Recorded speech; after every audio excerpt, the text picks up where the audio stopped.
어떤 상황에서도 C+ 등급을 받는다는 것은 가라앉는 느낌입니다. 미국의 은퇴 제도도 마찬가지입니다. 화요일에 발표된 제15회 연례 머서 CFA 인스티튜드 글로벌 연금 지수에 따르면 미국의 은퇴소득 제도는 2022년 63.9에서 2023년 63.0으로 하락하여 47개국 중 22위를 차지하며 실망스러운 성적을 받았습니다. 중간 순위는 소셜 시큐리티의 미래에 대한 우려와 미국 내 고용주가 후원하는 퇴직연금의 단점을 반영한 결과입니다. 머서의 파트너인 KT 호켄마이어는 야후 파이낸스와의 인터뷰에서 은퇴 저축 보장 범위와 제도적으로 양질의 은퇴 수단이 많은 미국인에게 여전히 손이 닿지 않아 해결해야 할 상당한 적정성 격차가 발생하고 있으며 점점 더 많은 경우 개인이 자신의 은퇴와 관련하여 점점 더 중요한 역할을 하게 될 것입니다. 라고 말했습니다. 하지만 전반적인 지수는 전 세계적으로 고령 인구가 증가함에 따라 은퇴 준비가 더욱 중요해지고 있음에도 불구하고 완벽한 시스템은 없다는 점을 강조합니다. 모든 근로자가 지금부터 자신의 은퇴 계획에 대해 생각하는 것이 중요합니다. 인구 고령화와 정부 부채의 이자율 상승으로 인해 앞으로 개인이 더 자립할 수밖에 없습니다. 라고 머서의 수석 저자이자 수석 파트너인 데이비드 녹스는 야후 파이낸스에 말했습니다. 이 지수는 정부 및 민간 부문의 은퇴 소득원을 모두 조사하고 적절성, 지속 가능성 및 청렴성이라는 세 가지 광범위한 특성을 측정하는 하위 지수의 가중치 평균을 사용했습니다. 이러한 범주를 요약하면 미래 은퇴자들이 받을 수 있는 혜택이 무엇인지, 인구 통계학적 및 재정적 어려움에도 불구하고 기존 시스템이 계속 제공될 수 있는지, 사적 연금 플랜이 장기적인 커뮤니티 신뢰를 장려하는지 여부를 확인하려고 합니다. 또한 주택 소유 및 가계 부채 수준도 검토합니다. 이 지수는 개인 연금 플랜에서 혜택을 받을 수 있는 최소 연령이 있는지 여부와 같은 다양한 요소를 고려합니다. 은퇴 연금을 평생 연금 또는 수입원으로 받을 수 있는 요건이나 인센티브가 있는지 여부도 살펴봅니다. 또한 이혼 또는 별것이 자산 분할 때 누적된 연금 혜택이 어떻게 고려되는지도 점수화합니다. 또 다른 중요한 요소입니다. 근로자가 장애 또는 유급휴가 휴직 중일 때 퇴직급여가 발생하는지 여부도 중요합니다. 미국이 A등급을 받지 못한 가장 큰 걸림돌은 미국 시민의 가장 큰 은퇴 소득원인 사회보장연금과 401k 및 개인 은퇴 계좌의 저축과 관련된 것입니다. 첫째, 사회보장제도의 적립금은 2033년에 고갈될 것으로 예상되며 이 시점이 되면 노인들에게 지급할 수 있는 혜택은 77%에 불과할 것입니다. 이는 은퇴소득의 대부분을 사회보장에 의존하려는 많은 근로자, 특히 저소득층에게 영향을 미칩니다.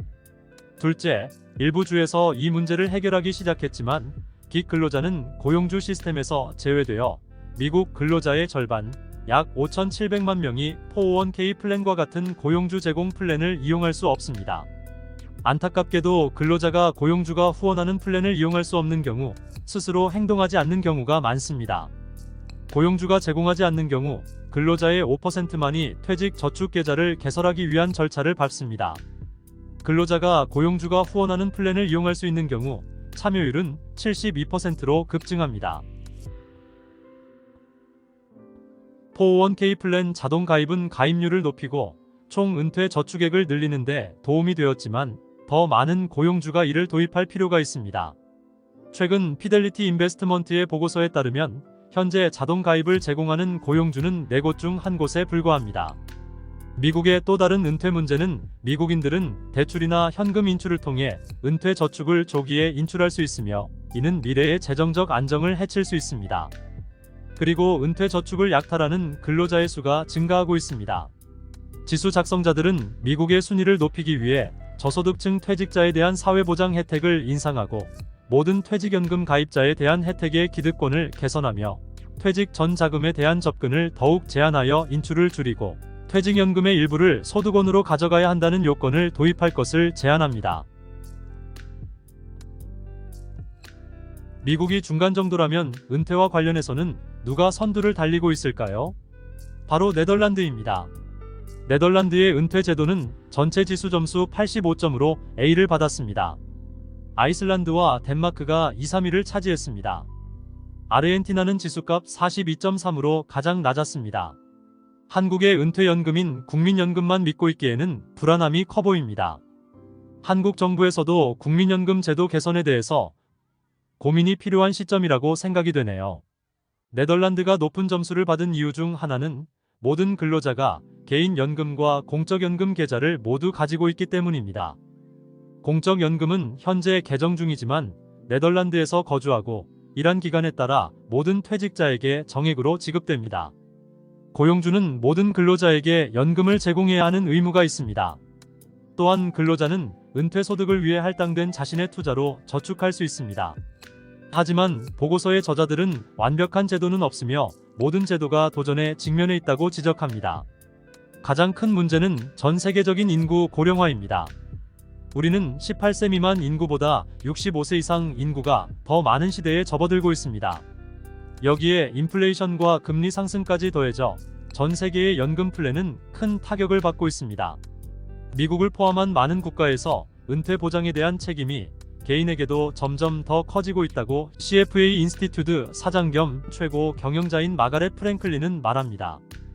프랭클린은 야후 파이낸스와의 인터뷰에서 개인이 자신의 재정적 미래를 통제할 수 있도록 더 많은 준비를 해야 합니다. 라고 말했습니다. 긱이코노미 근로자와 자영업자는 정부와 고용주의 커뮤니케이션 강화와 개인 맞춤형 연금 상품으로 큰 혜택을 볼 수 있는 집단입니다. 녹스에 따르면 보고서 저자들이 제안한 전 세계 은퇴 시스템 개선을 위한 전반적인 권고 사항에는 많은 사적 연금 시스템의 보장 범위를 늘리고 사람들이 조금 더 오래 일하도록 장려하고 은퇴를 위해 따로 마련된 자금 수준을 높이고 은퇴 전 시스템에서 누출을 줄이는 것이 포함됩니다. 또한 인공지능은 투자 관리자가 더 효율적이고 더 나은 정보에 입각한 결정을 내릴 수 있도록 지원함으로써 연금 및 사회보장 시스템을 강화하는 데 역할을 할 수 있으며 이는 결국 연금 플랜 가입자의 투자 수익률 상승으로 이어질 수 있다고 녹스는 말했습니다. 녹스는 AI는 은퇴 후 더 높은 생활 수준을 제공할 수 있는 기회를 제공하며 이는 모든 연금 시스템의 가치 있는 목표입니다. 라고 말하면서 AI에 대한 데이터 프라이버시 및 사이버 보안 우려도 인정했습니다. 전반적으로 이 지수는 전 세계 시민과 정책 기반자들이 모든 사람의 노년기에 더 밝은 미래를 보장할 수 있는 출발점을 제공합니다. 프랭클린은 매년 이 지수는 많은 관할권에서 연금 플랜이 최상의 기능을 발휘하기 위해 갈 길이 멀다는 것을 상기시키는 중요한 역할을 합니다. 라고 말하며 수혜자의 장기적인 재정적 안정을 위해 라고 덧붙였습니다. 세계 경제 소식을 빠르게 전해드립니다.